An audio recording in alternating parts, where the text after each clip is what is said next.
तो जाहिर है कि हर सियासी जमात और हर सियासी जमात चाहे वो पॉलिटिकल हो, प्रोग्रेसिव हो, आशिक रसूल तो सबके लिए मोहतरम है।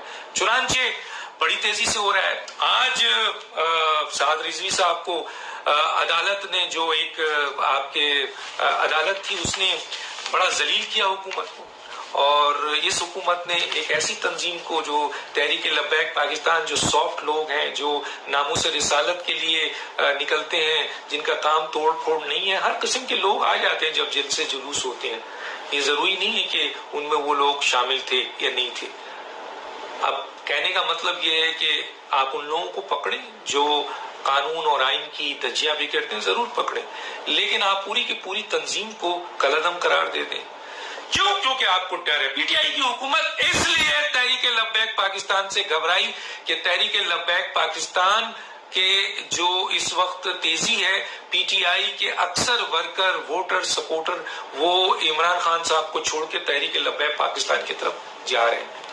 और इस वक्त तहरीक लब्बैक पाकिस्तान जो है एक मकबूल जमात है, बनती जा रही है। और सबसे ज्यादा अगर सियासी तौर पर किसी को नुकसान है, क्यों?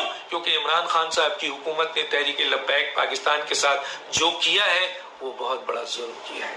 आज तहरीक लब्बैक पाकिस्तान बहुत तेजी से ऊपर आने वाली जमात है। लोग उसको दबाना चाहते हैं, और वो लोग ज्यादा तौर पे दबाना चाहते हैं जो बैनुल अक़वामी ताकतों के एजेंट किरदार है पाकिस्तान में।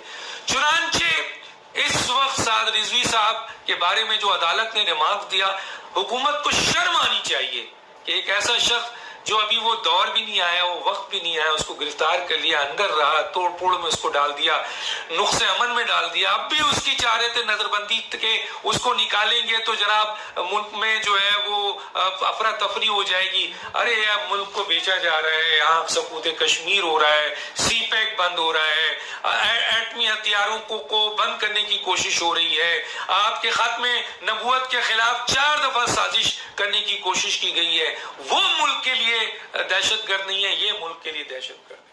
अफसोस की बात है।